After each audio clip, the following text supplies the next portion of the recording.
everybody, welcome back to Chit Chat with Kitkat, where I talk about things that I have gone through, things that I go through, and things that I may one day go through that can maybe help someone else, because it definitely helps me to talk about it. Today's topic is a world of anxiety. I'm sure everybody has heard that word. Even if they may have never experienced it, which I think everybody has experienced some level of anxiety for some reason or another. But I think some people may experience it way more than others. And what is anxiety? Well, I describe anxiety as it's like having a negative, irritating, exaggerating, panicky sibling. Just somebody who follows you around all day and just sort of nags and just negative, basically shut down anything that you may have going on, anything that you may have thought you could do. It tells you you can't do it. Anything that you may have to say, it tells you that nobody wants to hear it, nobody's listening, nobody cares. It's just a very negative feeling. It's worrisome and everything. Okay. The definition on Google of anxiety is a mental health disorder characterized by feelings of worry, anxiety, or fear that are strong enough to interfere with one's daily activity. That is definitely something that I have gone through for a very long time. Daily activities have definitely been affected. I'll start back as early as I can remember, like with school days.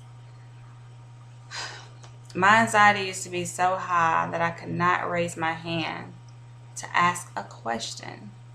Like if we was talking about a subject and I didn't understand, there was no putting my hand up.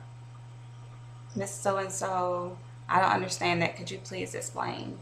Or how do you do this problem? I don't understand. I couldn't. I was just too afraid to raise my hand and ask and speak. I didn't want all the attention on me, number one, and I didn't know if I would be able to articulate what I was trying to say to her so she'll understand and be able to help me. Like I just felt like everything was going to go wrong, go bad if I raised my hand. So I failed some classes because I was too afraid to raise my hand and ask for help. And that is not cool. Please do not let that be you. Okay. Also, when I was in college, I had to take public speaking in order to get my degree. And I was pregnant at the time that I took public speaking. So that obviously made me more self-conscious and made my anxiety even higher. So one day I had to give a speech, and I remember I was so nervous about it. I walked to the hallway and I just couldn't calm my nerves down enough. So I walked past the classroom and I go to the library. I sit down, I'm going over, I'm looking at my notes. I'm trying to talk myself into it, just go to class, just get it over with, but it didn't work. It didn't happen. I ended up missing class over. So the next class day is when I had to do it. And I actually have a video recording of me giving one of my speeches in public speaking, and my big old belly, and like standing in front of the podium giving my speech. And I could tell that I was nervous looking back on it, which I knew that I was, I felt like everybody could tell that I was nervous, but I got through it. But I remember I got points taken off because I was leaning on the podium. You're not supposed to lean on the podium. It's just for your notes. But I was so nervous that I had to lean on something in order to keep standing. I mean, because when you're nervous, your knees give out. I feel like you're going to fall on the floor. So, yeah, that podium. I need your podium. I was afraid to fly. I was afraid of elevators, and I was afraid of dogs. It caused fear of elevators, flights, and dogs. Anytime a dog would come around, I would run, hide, panic. I remember one day I was at the gas station with my son's dad, and we saw a dog out there. I was like, I'm not getting out. There's a dog. I just stay in here. Come on, come on. I'm not going to let it get to you. I'm not going to let it do anything to you.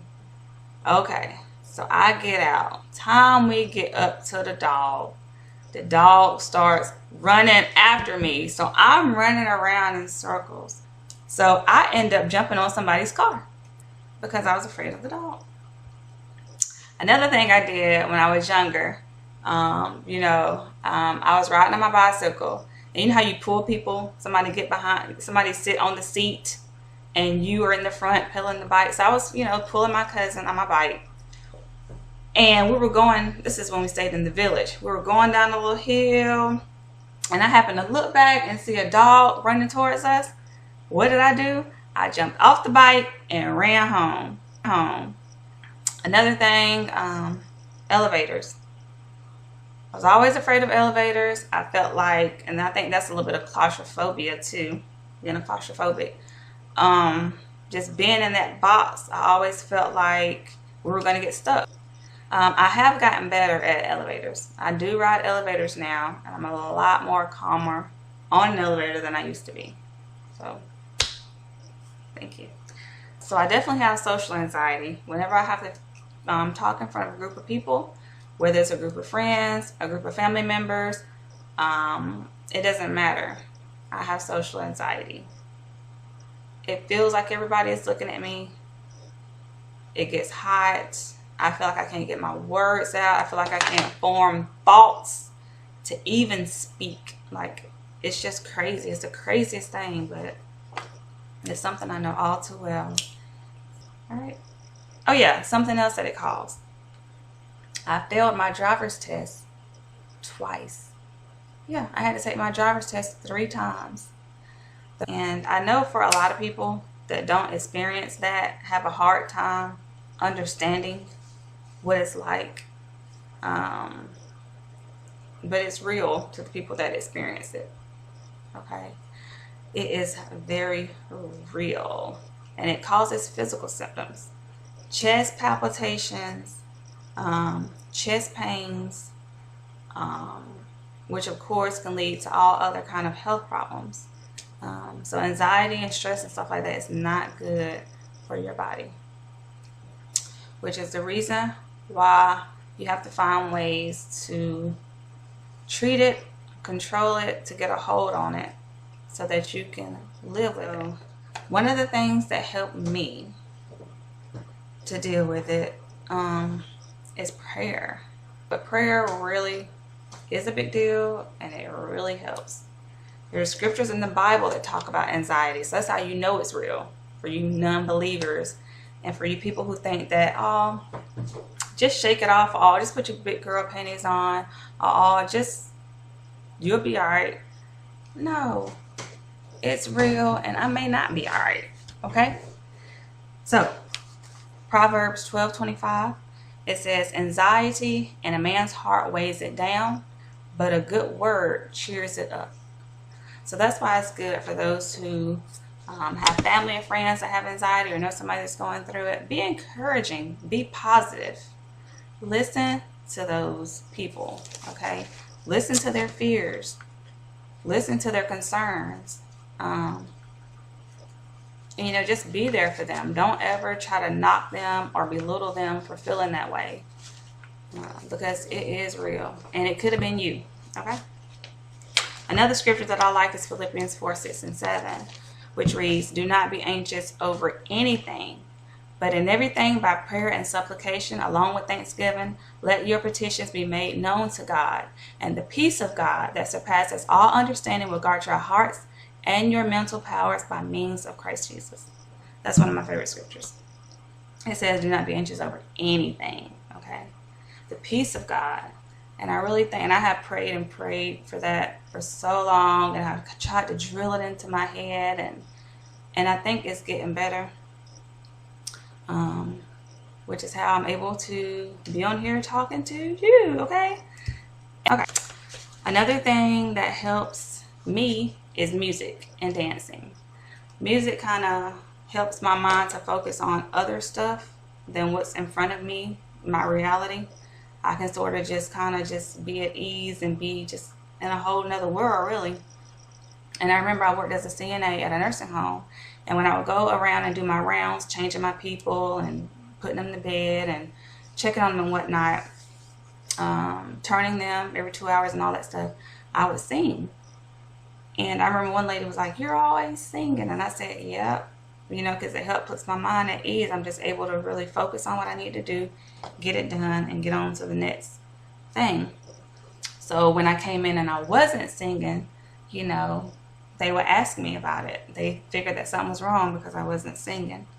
So yeah, that's something that really helps me out. So when I do my music videos and all that stuff, it just really helps me to ease my mind and, you know, just chill. Let's chill, let's chill. Okay. Another thing that helps me or can help you or anyone going through it is counting to 5. I've heard of people doing that. You're in a stressful situation and you have to act now.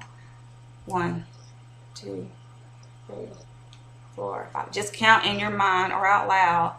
It sort of just gives your body time to relax. It gives your mind time to catch up with what your body's trying to do and your body to catch up with your mind.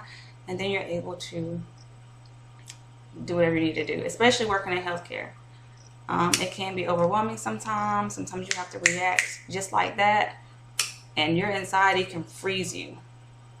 It can literally just, you're frozen like in time. You have to do something to make you snap out of it. So counting can really help you. Saying a prayer can help. And last but not least is therapy. Sometimes it's so bad that you really need a licensed therapist to talk to and to help you deal with it and get through things. And honestly, I probably should have saw a therapist a long time ago. But I think in the Black community, therapy, mental disorders is not understood and not accepted as well as it should be. Like I said, trying to go to your Black mom and saying, "I'm nervous, I'm worried, I can't do it, I can't do it." They don't understand that. My aunt would always say, "Ain't no such thing as can't." There is, actually. I mean, there shouldn't be no such thing as can't. But sometimes your body or your mind can physically disable you from doing something. Okay, you know, you may need some extra something.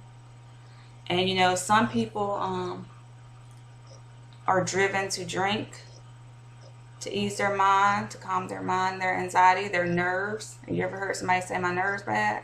Yeah, that's anxiety.